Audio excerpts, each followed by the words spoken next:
Hello स्टॉकियन, मैं हूं मोहित पाठक और आपका स्वागत करता हूं आप ही के YouTube channel Stockia just dare to invest पर। आज मैं जो चर्चा करने जा रहा हूं मैं करने वाला नहीं था, बट टाइम था तो मैंने कहा इस पे बना देता हूं। इसके पीछे मैंने बहुत ज़्यादा मेहनत नहीं की है, 10 से 15 मिनट मैंने अपना इन्वेस्ट किया है। वीडियो बनाने में जो भी 10-15 मिनट लगे वो अलग, डेटा कलेक्ट करने में 10 से 15 मिनट गया है, ज़्यादा मैंने कुछ टाइम नहीं दिया क्योंकि बहुत ही ज़्यादा इसमें पैनिक होने की ज़रूरत नहीं है। क्योंकि बहुत ज़्यादा इसमें वो व्हाट्सएप पे आपको 50 मैसेज आएंगे, वो सब पैनिक लेने की ज़रूरत नहीं है। और अलग अलग आपके दोस्त बोलेंगे, ये कुछ बोलेंगे, वो सब की कोई ज़रूरत नहीं है। कोई पैनिक नहीं होना है, कुछ बहुत बड़ा बदलाव नहीं हुआ है। नॉर्मल एक चीज़ है जो सेबी भाई सबका बाप होने के नाते उसकी कुछ रिस्पॉन्सिबिलिटी होती है, उसको सभी चीज़ों को हैंडल करना होता है और काफ़ी उसके ऊपर प्रेशर होता है, रिस्पॉन्सिबिलिटी होती है। सो वो सब चीज़ों के हिसाब से उसने एक डिसीजन लिया है, वो कोई बहुत बड़ा डिसीजन नहीं है। तो चलिए डिसीजन क्या है सबसे पहले वो समझ लेते हैं। लेकिन डिसीजन से पहले ये शुरुआत कहाँ से हुई पहले वो देख लेते हैं। तो देखिए, इसकी शुरुआत जो हुई थी वो 2017 में हुई थी। ओके, तो 2017 में क्या हुआ था कि पहले जो फंड हाउस थे वो सभी तरीके से अपने अपने स्टॉक्स को मैनेज करते थे। फंड मैनेजर्स अपने हिसाब से वो लेते थे, रखते थे, ये चीज़ें थी। पर 2017 में सेबी ने एक सिस्टम बना दिया कि भैया अभी आपको कैटेगरी वाइज इन्वेस्ट करना पड़ेगा। यानी आपके जो फंड हैं उसकी स्कीम होगी, उनको कैटेगरी वाइज बना दिया। उनको कैटेगरी में क्या बनाया, लार्ज कैप फंड बना दिया। जो कैटेगरीज थी उनको नाम अलग, कैटेगरी वाइज उसका कैटेगराइजेशन कर दिया। यानी लार्ज कैप फंड बना दिया, मिड कैप फंड बना दिया, स्मॉल कैप फंड बना दिया, मल्टी कैप फंड बना दिया। तो वो 2017 में उसने कर दिया, वो खत्म हो गई, कोई बहुत प्रॉब्लम वाली बात नहीं थी। चलो, अब ये 2020 में उन्होंने क्या किया, 2020 में उन्होंने क्या किया कि भैया पहले जो लार्ज कैप फंड थे तो उनको सिस्टम लगा दिया कि भाई आप सिर्फ लार्ज कैप कंपनीज में इन्वेस्ट करोगे। जो भी आपके फंड की स्कीम है उसका टोटल एयूएम आपका लार्ज कैप में ही जाना चाहिए। क्लियर। मिड कैप के लिए इन्होंने क्या बोला कि भाई आपका जो मिड कैप का फंड है उसको आपको मिड कैप कंपनी में इन्वेस्ट करना है। जो स्मॉल कैप के फंड थे उनको बोला कि भैया आपको स्मॉल कैप में ही इन्वेस्ट करना है। तो ऐसी कैटेगरी और रेस्ट्रिक्शंस डाल दिया अपने हिसाब से, वरना फंड मैनेजर्स अपने हिसाब से मजे लेते थे। क्लियर। तो देखिए उसके बाद अब इस बार क्या किया, इस बार उन्होंने किया कि एक सिस्टम बना दिया। और उसके अलावा जो ये था एक मल्टी कैप फंड था, तो मल्टी कैप फंड में उन्होंने लिबर्टी देके रखी कि भाई आपकी जैसी मर्जी हो आप उस हिसाब से इन्वेस्ट कर सकते हो। ओके, वहां पे फंड मैनेजर्स के पास लिबर्टी थी कि आप उसकी जैसी मर्जी होगी, वो लार्ज कैप में भी ले सकता था, मल्टी कैप में भी ले सकता था और स्मॉल कैप में भी ले सकता था। और यही वजह थी जब मैं शेर खान में एम्प्लॉय था 2017 में, तो मैंने ज्यादातर करके जो क्लाइंट्स थे उनको मल्टी कैप फंड का सजेशन दिया। वो टाइम पे भाई जनरल वो चीजें थी, बट तब की मेरी साइकोलॉजी अलग थी, आज की मेरी साइकोलॉजी अलग है। मैंने काफी स्टडी और रिसर्च की है। सो वो सब तब के 2017 के मोहित में और आज के मोहित में काफी डिफरेंस है, जमीन आसमान का अंतर है। तो फिर हम देखते हैं कि अब क्या हुआ। तो देखिए सबसे पहले अगर मैं आपको बताऊं, आप समझ नहीं पा रहे हो तो समझिए कि जो mid cap, large cap, small cap और मल्टी कैप होता क्या है। चलो, लार्ज कैप का मतलब है कि जो बड़ी कंपनियां हैं उनमें इन्वेस्टमेंट होता है, जो सबसे बड़ी कंपनीज है। निफ्टी 50 आप पकड़ लो, और निफ्टी जो सेंसेक्स के 30 कंपनी है वो आप उसको समझ सकते हो, यानी ब्लू चिप स्टॉक।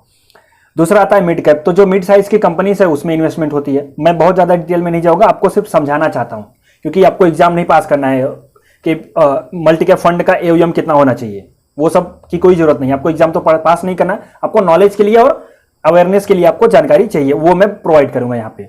ओके। दूसरा, जो स्मॉल कैप थे तो उन्होंने उनके लिए क्या था कि भाई जो छोटी कैटेगरी है 10,000 से नीचे के, 10,000 करोड़ से नीचे के, तो वहां पे स्मॉल कैप आ जाता है। तो अब देखिए क्या होता है कि और एक मल्टी कैप फंड था। मल्टी कैप का फंड का मतलब था वो खिचड़ी है। मल्टी कैप फंड क्या है, बेसिकली एक खिचड़ी है जिसमें large cap, mid cap, small cap, तीन के तीनों का मिक्सचर होता है, यानी खिचड़ी बनती है। जैसे चावल सबसे ज्यादा होता है तो चावल को लार्ज कैप पकड़ लीजिए, उसके बाद आता है दाल, तो दाल को मिड कैप पकड़ लीजिए, उसके बाद आलू या फिर कोई सब्जी अलग से पकड़ लो आप, आलू या गोभी कुछ भी सब्जी पकड़ लो, तो वो स्मॉल कैप हो जाता है।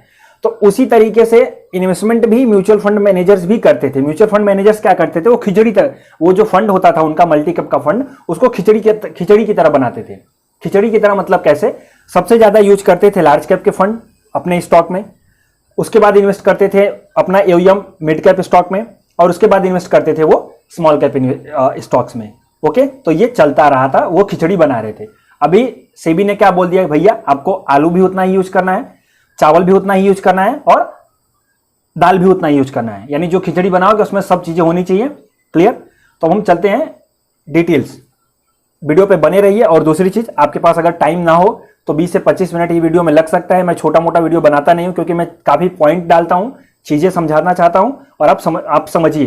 तो बेसिकली आपको अगर सीखना है, जानना है, तो आपको टाइम देना पड़ेगा, वरना आप छोड़ दो, आप अपनी जॉब करो, इन्वेस्टमेंट छोड़ दो, शांति से घर पे बैठो, जॉब करो, सेविंग करो, जो भी एफडी और वो सब बना रखा है उसमें इन्वेस्ट करो, कोई दिक्कत नहीं।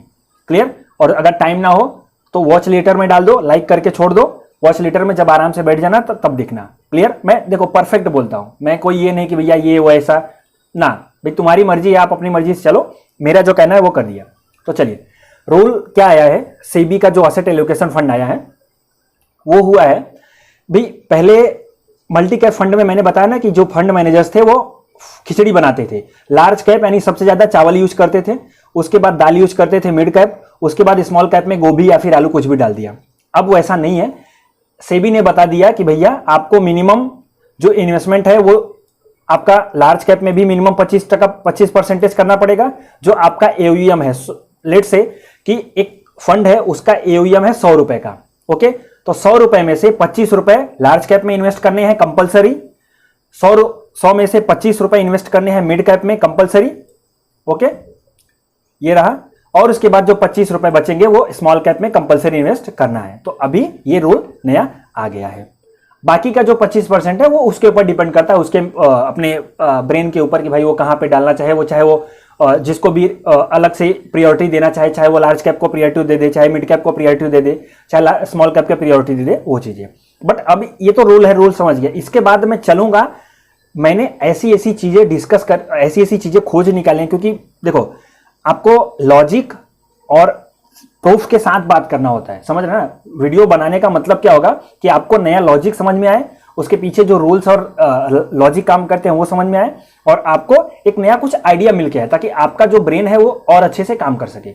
सो वही मेरा टारगेट है, वीडियो में बने रहिए। अब देखिए फिर दूसरा सिस्टम क्या है भाई, उसने बोला कि आपको ये सब कर देना है कब तक, 2021 जनवरी 2021 तक कर देना है। अब यहाँ पे नया स्टॉक्स की लिस्ट आएगी। अब ये देखिए भैया ये क्या है, ये कितने लोगों को नहीं पता है, जो नए इन्वेस्टर हैं उनको नहीं मालूम होगा। बेसिकली देखिए म्यूचुअल फंड जो है, ओके, ये एमफी म्यूचुअल फंड का रेगुलेटर है। जैसे पूरे इन्वेस्टमेंट फील्ड का बाप है सेबी, सबसे बड़ा, उसके बाद एमफी जो होता है वो रेगुलेटर है म्यूचुअल फंड का, यानी म्यूचुअल फंड में जितनी भी चीजें आती है उसको रेगुलेट एमफी करता है। अब ये क्या करता है, टाइम टू टाइम एक कैटेगरी डिसाइड करता है, हर एक स्टॉक की कैटेगरी डिसाइड करता है कि ये स्टॉक लार्ज कैप है, ये स्टॉक मिड कैप है, ये stock multi cap small cap है, ये स्टॉक फला कैप है। तो ऐसे एक टाइम टू टाइम ये, क्योंकि जो स्टॉक होते हैं उनका वैल्यूएशन चेंज होता रहता है ना भाई, किसी का प्राइस बढ़ गया तो उसकी वैल्यूएशन बढ़ गई तो वो मिड कैप से निकल के लार्ज कैप में चला जाता है, या फिर वैल्यूएशन घट गई तो लार्ज कैप से निकल के नीचे आ जाता है। जैसे यस बैंक आपने देखा, यस बैंक एक टाइम पे कितना अच्छा था और अभी झंडू बाम हो गया है। तो देखिए, तो ऐसी कैटेगरी आती है। तो एमफी क्या करता है, हर टाइम टू टाइम स्टॉक्स की कैटेगरी और लिस्ट डिसाइड करता है कि ये स्टॉक लार्ज कैप का है, ये स्टॉक मिड कैप का है, ये स्टॉक स्मॉल कैप का है। तो वो स्टॉक की लिस्ट आएगी और तब उनको जनवरी तक पूरा फाइनल कर देना है, ताकि आपको मैनेजमेंट वो कर देना है। क्लियर?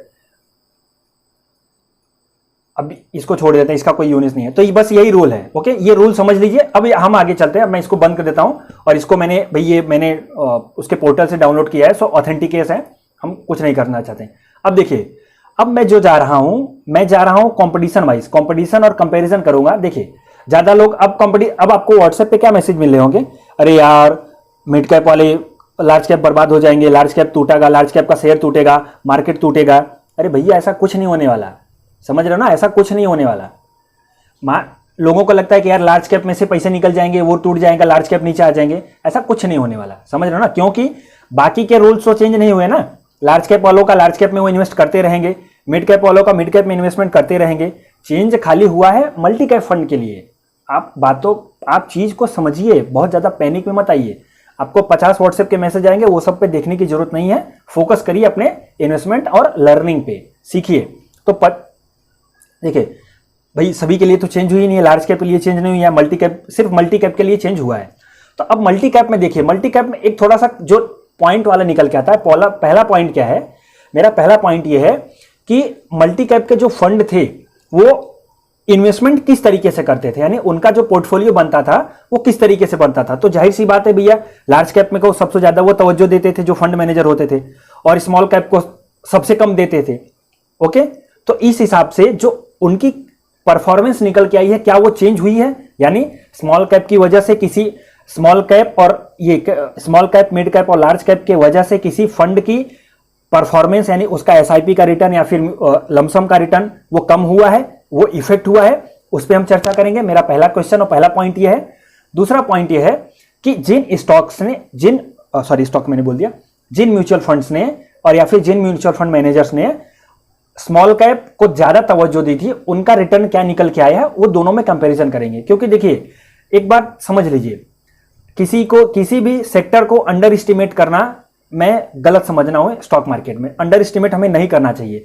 जो सबसे ज्यादा पोटेंशियल होता है वो स्मॉल कैप के पास ही होता है। भाई, जो ऑलरेडी बड़ी कंपनी बन चुकी है, अब एक पेड़ है, एक पेड़ ऑलरेडी बड़ा हो गया है तो वो और कितना बड़ा होगा, लेकिन एक पौधा अगर लगा है तो वो उसमें बड़े होने की कैपेसिटी है। समझ रहे हो ना? उसका रिस्क है कि वो बड़ा हो पाएगा नहीं हो पाएगा, वो सब अलग चीज है, उनको छोड़िए। कॉन्सेप्ट पे ध्यान दीजिए। कॉन्सेप्ट क्या है कि कहां पे कैपेसिटी है, कहां पे पोटेंशियल है बढ़ने का। तो अब हम दोनों पे चलेंगे। पहला हमारा पॉइंट याद रखिए, पहला पॉइंट है लार्ज कैप और मिड कैप और स्मॉल कैप को जिस तरीके से तवज्जो दी गई, यानी स्मॉल कैप को कम तवज्जो दी गई, कम प्रायोरिटी दी गई, तो फंड हाउस की फंड स्कीम्स की परफॉर्मेंस क्या रही और जिन स्टॉक्स ने ज्यादा तवज्जो दी है उनका परफॉर्मेंस क्या रहा है। तो सबसे पहले हम चलते हैं, देख लेते हैं टॉप परफॉर्मिंग। अब यहां पे देखिए, मैं ये मनी कंट्रोल मैंने ओपन किया है क्योंकि बहुत ज्यादा एक्सेल सीट बनाने जाता और वो पावर पॉइंट में और क्या कहते हैं एमएस वर्ड में लिखने जाता तो टाइम वेस्ट हो जाता फालतू। अभी यहाँ पे रेडी टू मटेरियल सब तैयार है, इसमें देख लीजिए। तो देखिए, अगर मैं देखूं तो 5 ईयर का जो रिटर्न निकल के आया वो मल्टी कैप का देखिए 6.6% का रिटर्न है। यानी ओवरऑल जो मल्टी कैप का फंड है वो काफी अच्छे परफॉर्मेंस दे रहे हैं, यानी अभी भी वहां पे कोई प्रॉब्लम नहीं है। जैसे लार्ज कैप का देखिए तो लार्ज कैप का 7.7%, no doubt. Large and mid cap का 8.3%, नो डाउट, कोई दिक्कत नहीं है। मिड कैप का भी 7.8% है। स्मॉल कैप का भी देख लीजिए 7। अब यहाँ पे देखिए, स्मॉल कैप में भी बहुत ज्यादा वो नहीं है, बट यहाँ पे रिस्क थोड़ा सा बढ़ा हुआ है। क्लियर भाई? अगर देखिए, रिस्क कहां पे होता है, रिस्क सबसे ज्यादा स्मॉल कैप और मिड कैप में ही होता है, लार्ज कैप में सबसे कम रिस्क होता है। अब लेकिन यहां पे देखिए, निकल के आप आइए बात, तो यहां पे देखिए, यहां पे इसको मैं मल्टी कैप का ले लेता हूं। मल्टी कैप में 6.6% का रिटर्न 5 साल के लिए था, और यहां पे देखिए जब सब सिस्टम चेंज हो गया तो 4.9% का भी रिटर्न 1 ईयर का निकल के आया। और यहां पे देखिए लार्ज कैप का रिटर्न 2.9%, यानी मल्टी कैप से नीचे। और अगर स्मॉल कैप को मैं कंपेयर करूं तब भी स्मॉल कैप से भी नीचे रिटर्न निकल के आया। यानी यहां पे आप देख रहे हो ओवरऑल जो रिटर्न निकल के आ रहा है वो स्मॉल कैप और मिड कैप में, देखिए मिड कैप में तो 11% का रिटर्न है भैया। मतलब किसी भी चीजों को अंडर एस्टिमेट नहीं करना चाहिए। मैं सीधे सीधे जो फंडामेंटल एनालिसिस है उसको ज्यादा तवज्जो देता हूं। मैं 60% फंडामेंटल को देता हूं, 40% टेक्निकल को देता हूं। मेरा यही स्ट्रेटजी है और मैं इसी तरीके से काम करता हूं। ओके, क्योंकि मैं लंबी रेस का घोड़ा हूं। ये 2 दिन में करोड़पति बनने का मेरा कोई सपना नहीं है। अब देखिए, तो यहां पे आप समझ गए क्लियर कि देखिए नो डाउट रिस्क सबसे कम होता है लार्ज कैप में। देखिए रिस्क यहां पे सबसे कम होता है। ये अगर 2 ईयर का परफॉर्मेंस देखे तो रिस्क देखिए स्मॉल कैप में सबसे ज्यादा था, बट जब चीजें सब कुछ सही हो गई तो यहां पे देखिए रिटर्न किसने अच्छा दिया, स्मॉल कैप ने दिया, और मिड कैप ने रिटर्न ज्यादा दिया, क्योंकि वो सिस्टम है। और दूसरा मल्टी कैप, हम सिर्फ चर्चा कर रहे हैं मल्टी कैप। ये स्मॉल कैप और मिड कैप का मैंने इसलिए लिया ताकि समझ में आए कि अल्टीमेटली स्टॉक्स तो वही है ना, मिड कैप और स्मॉल कैप वाले ही स्टॉक है ना। तो अब देखिए यहाँ पे मल्टी कैप में भी ओवरऑल 6.6% का रिटर्न आया है, 1 ईयर में भी 4.9% का रिटर्न है। सो कोई दिक्कत नहीं है, यहाँ पे बहुत ज्यादा पैनिक लेने की जरूरत नहीं है। एटलीस्ट लार्ज और मिड कैप से भी तो रिटर्न सही ही है। ओके, मेरे हिसाब से तो रिटर्न सही है। तो अब हम चलते हैं, देखते हैं कि हिस्टोरिक परफॉर्मेंस क्या रही है। तो यहां से मैंने टोटल जो सभी फंड्स हैं उनको मैंने वो कर रखा है। तो आप देखिए, अगर यहाँ पे ये ऊपर टाइम ड्यूरेशन है, यहाँ पे देखिए सबसे ऊपर जो रो बनी है वो टाइम की है, 10 ईयर। ऐसा बहुत से स्टॉक है जिनको 10 ईयर नहीं हुआ है। 5 ईयर से हम कैलकुलेट करते हैं, 5 ईयर से थोड़ा है, बाकी 3 ईयर से ही है। तो 5 ईयर में देखिए यहाँ पे 9.10% का रिटर्न, 9.10, 9.40, 9. और यहाँ पे देखिए अगर आप नीचे आ जाइए तो 12 और 13% का रिटर्न यहाँ पे Parag Parikh long term equity fund में। पराग पारिक जी को बहुत फॉलो करता हूँ, समझ रहे हैं ना। इनकी मैंने बुक्स भी पढ़ रखी हैं 1-2, और इनके जर्नल जो भी आते हैं मैं पढ़ता रहता हूँ, काफी अच्छे इन्वेस्टर है। तो देखिए यहाँ पे इन्होंने जो रिटर्न दिया है ये क्वांटिटेटिव फंड है, तो इन्होंने 12, 13% का रिटर्न दिया है। अब 3 ईयर में देखूं तो 11% और 11 ऑलमोस्ट 12 पकड़ लीजिए, यहाँ पे ऑलमोस्ट 10 पकड़ लीजिए। यहाँ पे देखिए अगर ईयर टिल डेट तो ईयर टिल डेट जब से कोरोना हुआ और अभी तक की जो सिचुएशन है, इसमें भी देखिए 16 से 13% के रिटर्न। और अगर 6 मंथ का देखो तो यहां पे सबसे ज्यादा रिटर्न निकल के आया है इनके पास। और इनके पास जब मैं चलूंगा, पराग पारीक जी का पोर्टफोलियो चेक करूंगा, तब आपको समझ में आएगा कि जो भ्रांतियां व्हाट्सएप पे फैलाई जा रही हैं वो पूरी की पूरी निराधार हैं। थोड़ी हिंदी मेरी अच्छी है, मैं बहुत ज़्यादा हिंदी के वर्ड यूज करता हूं क्योंकि मैंने हिंदी बैकग्राउंड से स्टडी की है। तो लाइक कर दीजिए और अप्रिशिएट करिए मेरी मेहनत को। देखिए, देख रहे हैं ना आप यहाँ पे। अब हम चलते हैं ऊपर, जो अच्छे अच्छे हैं, जिनके पास काफी ज्यादा AUM पड़ा हुआ है, मतलब पैसे मार्केट में से उठा के बहुत ज्यादा पैसा वो लोगों ने रखा है अपने पास। तो भाई नाम उनका बड़ा है तो पैसा उनके पास ज्यादा आएगा। तो देखिए उनके रिटर्न को देख लीजिए आप। क्लियर? 6 मंथ का रिटर्न क्लियर। यहां पे आप इसको पॉज करके देख लेना, ये जो मैंने बनाया, क्योंकि बहुत ज्यादा लंबा हो जाएगा तो मैं इस पर डिस्कस नहीं करूंगा। ये पॉज करके देख लेना, आपको आइडिया आ जाएगा। यानी जो मिड कैप और स्मॉल कैप में जो इन्वेस्टमेंट थी ना, उन्होंने ही सबसे अच्छा रिटर्न दिया है और उन्होंने ही सबसे अच्छा परफॉर्म करके दिखाया है। आगे चल के मैं प्रूफ कर दूंगा। क्लियर? तो हमारा पहला पॉइंट क्या था? पहला पॉइंट यह था कि भाई स्मॉल कैप में जो इन्वेस्टमेंट होगी उसका रिस्क कितना है और रिटर्न कितना आएगा, वो चीजें। अब हम चलते हैं आगे। तो मैंने क्या किया है, जो स्टॉक हैं, 5 महीने फंड पकड़ रखे हैं। ये क्या हो गया इसको? Kotak standard multi cap fund चालू हो जा भैया, क्यों तो रूठ गया है। चलिए चालू हो गया, कोई बात नहीं। देखिए, तो मैंने क्या किया है, यहां से 5, देखिए बहुत लंबा नहीं करना चाहता क्योंकि मजा नहीं आएगा, सीधे टू द टॉपिक बात करते हैं। तो मैंने 5 फंड्स को मैंने सिलेक्ट कर रखा है, जिसमें से 5 में से 3 ऐसे हैं जिन्होंने अपना पोर्टफोलियो का सबसे ज्यादा इन्वेस्टमेंट लार्ज और मिड कैप में किया, इवन सबसे ज्यादा लार्ज कैप में ही किया है। उनकी परफॉर्मेंस देख लेते हैं। ओके, दूसरा, 2 ऐसे फंड मैंने सिलेक्ट किए हैं जिनका जो जो पोर्टफोलियो है वो उन्होंने मिड कैप और स्मॉल कैप को भी तवज्जो दी है। लार्ज कैप को उन्होंने तवज्जो तो दी है, लेकिन प्रायोरिटी उनकी मिड कैप और स्मॉल कैप को भी दी हुई है, उन तीनों के अगेंस्ट में। तो देखिए, जो 3 मैंने स्टॉक सेलेक्ट करके हैं, पहले इसको मैं एक बाजू कर लेता हूं क्योंकि ये दोनों भाई भाई हैं ऑलमोस्ट, मैं समझता हूं। तो देखिए, पहला फंड है मोतीलाल ओसवाल मल्टी कैप 35, दूसरा है Aditya Birla Sun Life equity fund, और तीसरा है Kotak standard multi cap fund. Even मैंने भी इसको सजेस्ट किया था, आज पता चलता है कि थोड़ी सी गलती हो गई। और दूसरा, यहां पे ये जो दो स्टॉक हैं, पहला स्टॉक है SBI magnum multi cap fund, इन्होंने स्मॉल कैप और मिड कैप को तवज्जो दी है। और दूसरे, जैसा कि मैंने बताया, पराग पारीक जी काफी अच्छे इन्वेस्टर हैं, मैं इनको फॉलो करता हूं। तो पराग पारीक जी का ये है। तो मैंने 2 फंड लिए हैं ऐसे जिन्होंने स्मॉल कैप और मिड कैप को तवज्जो दी है, और 3 फंड ऐसे लिए हैं जिन्होंने लार्ज कैप को सबसे ज्यादा तवज्जो दी है। तो यहीं से अभी दूध का दूध और पानी का पानी हो जाएगा, सब कुछ क्लियर हो जाएगा, एकदम सुधीर चौधरी के DNA की तरह। क्लियर? देखिए, अब हम आगे चलते हैं, देखते हैं इनका। भाई सबसे पहले कोटक को लेते हैं इसका, क्योंकि AUM सबसे ज्यादा है। देखिए कितना ज्यादा पैसा लेके बैठा है, मार्केट में से इतना ज्यादा पैसा ये लोग उठा लेते हैं, समझ में नहीं आता क्या कर रहे हैं। देखिए, ये मेरा पर्सनल ओपिनियन है, इसको आप वो मत लेना भाई, मेरी अपनी भी सोच है ना। चलिए देखिए, तो ये Kotak standard multi cap fund का अगर हम पोर्टफोलियो देखें तो यहां पे पोर्टफोलियो में देखिए, अगर इसको मैं समझूं तो देखिए 66.4%, यानी ऑलमोस्ट 50 पकड़ लीजिए, इतना ज्यादा इन्होंने लार्ज कैप को तवज्जो दे रखी है। यानी जो इनका टोटल AUM है उसका 66.47% तो लार्ज कैप में इन्होंने इन्वेस्ट कर रखा है। फिर उसके बाद 22% उन्होंने दिया है मिड कैप को, और सिर्फ 1.5% दिया है बेचारे स्मॉल कैप को। इनका रिटर्न देख लेते हैं। इनका रिटर्न कहां गया भैया? बाकी के डिटेल पोर्टफोलियो में मैं नहीं जाऊंगा क्योंकि डिटेल पोर्टफोलियो का कोई मतलब नहीं है। अगर इसके ऊपर आगे से अलग से वीडियो बनाना चाहूंगा, वो वीडियो निकल के आएगा कि स्मॉल कैप और मिड कैप के अच्छे स्टॉक कौन से निकल के आएंगे, तो वो मैं वीडियो बना दूंगा। ओके, वो हो सकता है कल बना दूं क्योंकि कल भी मेरे 2-3 अपॉइंटमेंट्स हैं मुझे हैंडल करनी है, उसके बाद मैं आगे चलूंगा। तो देखिए कहां गए रिटर्न्स, तो इनके रिटर्न्स पे देख लेते हैं। 3 साल और 5 साल का कंपेरिजन करेंगे और फिर ये ईयर टिल डेट का कंपेरिजन करेंगे।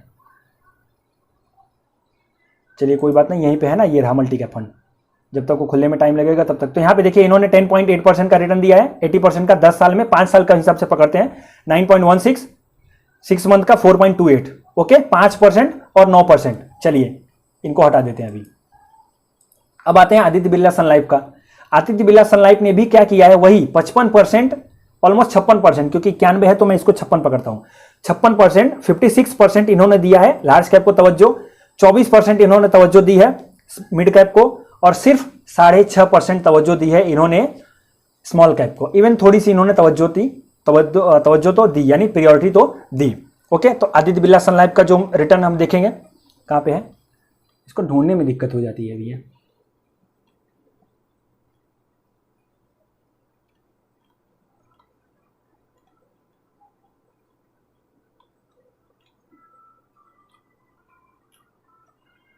अरे मिल जा भाई, क्यों टाइम लगा रहा है तू।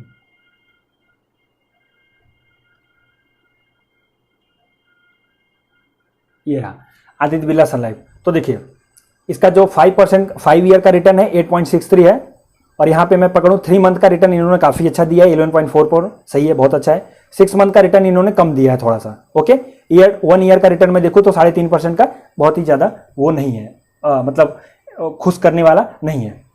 अब इसको हम उड़ा देते हैं। ये है Motilal Oswal multi cap fund, even मेरी पर्सनल एसआईपी इसमें चल रही है, मैं रिवील कर देता हूँ। ओके, तो देखिए इन्होंने पोर्टफोलियो किस तरीके से बनाया था भाई, चलो यही तो है। देखो इन्होंने 71%, यानी समझ लो कितनी ज्यादा तवज्जो इन्होंने लार्ज कैप को दी हुई है। तो 71% इन्होंने तवज्जो दी है लार्ज कैप को, 10% इन्होंने तवज्जो दी है मिड कैप को, और 4% 4.5% मैं पकड़ लेता हूं, इसको 5% भी पकड़ लो तो कोई दिक्कत नहीं है, 4.5 पकड़ते हैं टू बी मोर प्रिसाइज। 4.5% की इन्होंने तवज्जो दी है किसको, मिड स्मॉल कैप के स्टॉक को। तो ये 3 हो गए। अब हम चलते हैं उन स्टॉक के पास जिन्होंने स्मॉल कैप को तवज्जो दी थी। अरे उनका मैंने रिटर्न देखना बाकी रहेगा। तो ये रहा Motilal Oswal multi cap fund. तो देखिए ऑलमोस्ट इन्होंने 5% में 8.6% का रिटर्न दिया है, 60% का। यहाँ पे 6 मंथ का रिटर्न जो मिला है, 1 ईयर का 2.5% का रिटर्न है, 3 महीने का 6 मंथ का रिटर्न जो निकल के आता है वो 3.5% का, और 3 मंथ का रिटर्न इनका 15% का निकल के आता है, विच इज मच बेटर। क्योंकि मैंने जब मार्केट नीचे गया था तो उस टाइम पे मैंने मेरे जो फंड चल रहे थे, जितनी मेरे पास यूनिट थी उतना मैंने लमसम इन्वेस्ट कर दिया था। सो ओवरऑल मेरा रिटर्न काफी अच्छा निकल के आ रहा होगा। ओके, तो देखिए अब यहाँ पे चलिए ये चीज हो गई, तो हम इसको अब भूल जाते हैं। अब हम आते हैं उन दो फंड्स के पीछे ऊपर कि जो 2 फंड ने स्मॉल कैप और मिड कैप को तवज्जो दी, और उनका रिटर्न देखते हैं। अब बिलीव नहीं करोगे, इन 2 फंड्स का रिटर्न जो है वो बाकी के 3 जो है उनसे बहुत ज्यादा अच्छा है, बहुत ज्यादा बढ़िया है, यानी मैं तो समझता हूं बहुत अच्छा है। ओके, तो अब देखते हैं यहां पे इन्होंने 65% का तवज्जो दिया था कहां को, किसको, लार्ज कैप को। 10.69% का रिटर्न है उनका, सॉरी रिटर्न बोल रहा हूं, इन्वेस्टमेंट है मिड कैप में। और इन्होंने देखिए 11.72, 12% पकड़ लेते हैं इसको, 12% का इन्होंने इन्वेस्टमेंट किया है स्मॉल कैप में। समझ रहे हो ना, ये काफी अच्छी बात मानी जाती है क्योंकि स्मॉल कैप के पास कैपेसिटी है। अब इनका अगर मैं रिटर्न देखूं, शायद खुल जाए अभी, चलो खुल गई, जल्दी जल्दी। तो कहां गया, 5 साल का इसका रिटर्न देखते हैं हम, तो 47.93% का, नहीं यहाँ पे एक second, SBI magnum multi cap fund, ये रहा, इसको हम चलते हैं, उसको छोड़ देते हैं। 8.33% का, क्योंकि हमने यहां से कंपैरिजन किया था ना, अब वो पता नहीं कहां 47% का कहां से बता रहे हैं, मुझे खुद समझ नहीं आ रहा है। 8.33% का रिटर्न यहाँ पे है। ओके, और यहाँ पे देखिए 3 मंथ का जो रिटर्न निकल के आ रहा है वो 10.14% का रिटर्न निकल के आ रहा है, यानी ऑलमोस्ट सही ही है, 10% का रिटर्न सही ही है मेरे हिसाब से। ओके, तो अब आप समझ गए, देखिए आदित्य बिरला सन लाइफ का 11% और यहाँ पे 10%। अब आते हैं सबसे फेमस, जो मुझे सबसे अच्छा लगा, पराग पारीक जी का। इसको पोर्टफोलियो पे क्लिक करते हैं। इन्होंने देखिए, इन्होंने 29% दिया है किसको, सिर्फ और सिर्फ लार्ज कैप को। 15% का इन्होंने तवज्जो दिया है, इन्वेस्टमेंट की है मिड कैप में, और 16% की इन्वेस्टमेंट इन्होंने की है किसमें, स्मॉल कैप में। समझ रहे हो ना, ये देखिए ये होता है एक बिलीव, मतलब बिलीव या फिर कुछ एक लीक से हटके काम करना। लीक से हटके, भाई वॉरेन बफेट ने क्या किया था, लीक से हटके ही काम किया था ना, तो ही तो आज हम उनकी रिस्पेक्ट करते हैं ना। राकेश झुनझुनवाला जी ने क्या किया था, लीक से हटके ही काम किया था ना, तो ही हम उनकी आज रिस्पेक्ट करते हैं ना।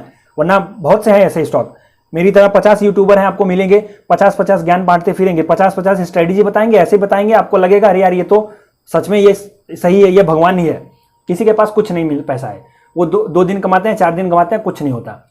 मैं यहाँ पे नॉलेज शेयर करने के लिए आया हूँ, अवेयरनेस बढ़ाने के लिए आया हूँ, और वही मेरा टारगेट है। तो अब हम इसका रिटर्न देख लेते हैं। इसका जो रिटर्न है पराग पारीक जी का, कहाँ पे है, नीचे आते हैं, सबसे ज्यादा तो इन्हीं का मिलेगा, ये रहा।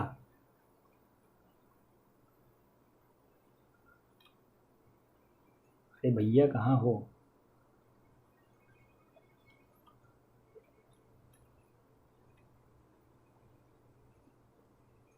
ये रहा पराग पारिक। देखिए इनका जो 5 ईयर का रिटर्न निकल के आया है वो ऑलमोस्ट 13.5% का निकल के आया है। 1 ईयर का रिटर्न इनका 21.50% का निकल के आया है। 6 मंथ का इनका रिटर्न निकल के आया है 21.67%। और इनका जो 3 मंथ का रिटर्न निकल के आया है वो ऑलमोस्ट 15% का रिटर्न निकल के आया है। तो अब देखिए एक कॉन्सेप्ट क्लियर हो गया ना कि ऐसा नहीं है कि लार्ज कैप को ही तवज्जो देने से आपके म्यूचुअल फंड का रिटर्न काफ़ी निकल के आएगा, ऐसा नहीं है। आपको स्मॉल कैप को भी उतनी ही तवज्जो देनी पड़ेगी जितना आप सबको दे रहे हो। और यही वजह थी कि सेबी ने ये सिस्टम लाया। यहाँ पे सेबी को मैं गलत नहीं मान रहा हूँ, सेबी के पास बहुत बड़ी रिस्पॉन्सिबिलिटी है भैया। सेबी कोई छोटा मोटा फर्म नहीं है, उसके पास बहुत सी रिस्पॉन्सिबिलिटी है, उसको सबको मैनेज करना होता है। तो अब आप देख रहे हो यहाँ पे पराग पारिक जी ने कितना अच्छा और हैंडसम रिटर्न निकाल के दिया है कस्टमर्स को, समझ रहे ना, कस्टमर्स को कितना अच्छा और हैंडसम रिटर्न निकाल के दिया है इन्होंने। इनकी वजह यही है कि भाई इन्होंने स्मॉल कैप को भी तवज्जो दी हुई है, समझ रहे ना। ऑलमोस्ट देखिए कितना अच्छा इन्वेस्टमेंट इन्होंने स्मॉल कैप में कर रखा है। तो अब हम कंक्लूजन पे पहुंच गए कि ऐसा जरूरी नहीं है कि सब सिर्फ स्मॉल कैप में कोई मतलब सिर्फ लार्ज कैप को तवज्जो देने से आपका रिटर्न निकल के आएगा, ऐसा जरूरी नहीं है। स्मॉल कैप और मिड कैप में भी कैपेसिटी और पोटेंशियल है, बशर्ते फंड मैनेजर कितना अच्छे से स्टॉक सिलेक्ट करता है और इन्वेस्ट करता है। क्लियर। और दूसरा यहाँ पे मैं टिप दे देता हूँ।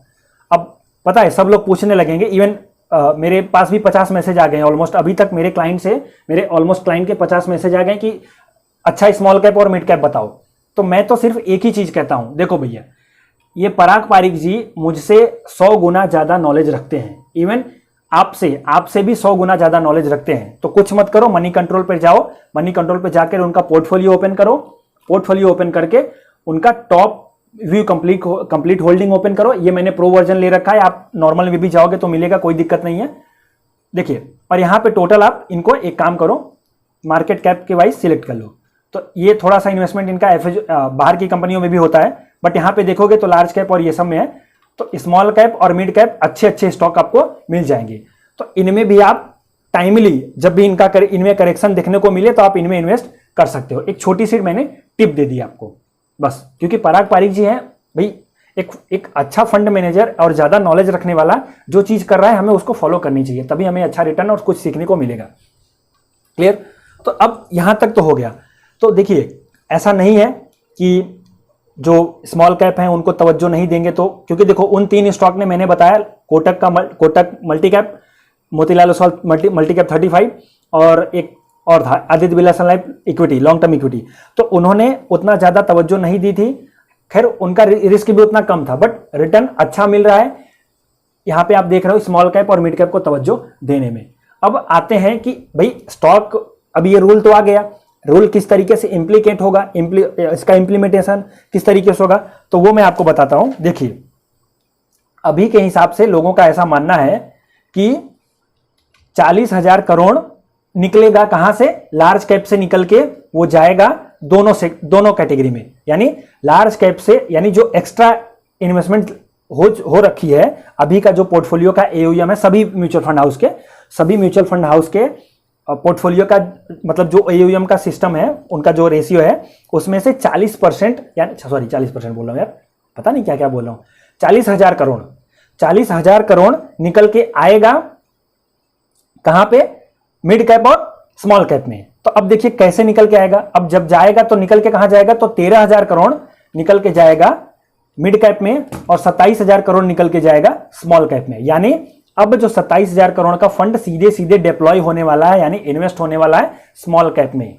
तो अभी स्मॉल कैप में बूम आना फिक्स है, बट मेरा मानना ऐसा है कि चीजें ये बैलेंस हो रखी हैं, क्योंकि लार्ज कैप में अभी भी लार्ज कैप के फंड तो चल ही रहे हैं, स्मॉल और मिड कैप के फंड तो चल ही रहे हैं। ऐसा नहीं है कि सिर्फ मल्टी कैप में जो चेंज आया है उसकी वजह से ही सभी स्मॉल कैप फायर हो जाएंगे, ऐसा कुछ नहीं है। और इसे मेरी सलाह भी मत मानना, और अपने किसी भी फंड में, किसी भी स्टॉक में, स्मॉल कैप के किसी भी स्टॉक में इन्वेस्ट करने से पहले अपने अपने इन्वेस्टमेंट मैनेजर या फिर जो एडवाइजर है आपका उसको पूछ करके सलाह लेना। मेरी कोई जवाबदारी नहीं है, आपका लॉस हो गया प्रॉफिट होगा उस पर मैं कोई रिस्पॉन्सिबिलिटी नहीं हूं। तो देखिए फंड डेफिनेटली रूल के हिसाब से उनको डिप्लॉय करना पड़ेगा मिड कैप और स्मॉल कैप में, तो अच्छी सी बात है, इन्वेस्टमेंट बढ़ेगा तो स्टॉक जो स्मॉल कैप के फंड है उनका रेवेन्यू वैल्यूएशन बढ़ेगी, रिटर्न अच्छा निकल के आएगा, जिनके पास ऑलरेडी पड़ा हुआ है उनके पास भी अच्छा रिटर्न निकल के आएगा। ओके, तो ये सब चीज़ें अभी के लिए है। बाकी के इसके ऊपर मैं डिटेल इसका सेकंड पार्ट एक बना दूंगा कल या परसों तक, तो आपको और ज़्यादा अच्छा पता चलेगा और इसमें फिर मैं सभी चीज़ें डिटेल में बता दूंगा। ओके, अब कुछ बाकी तो नहीं रहा।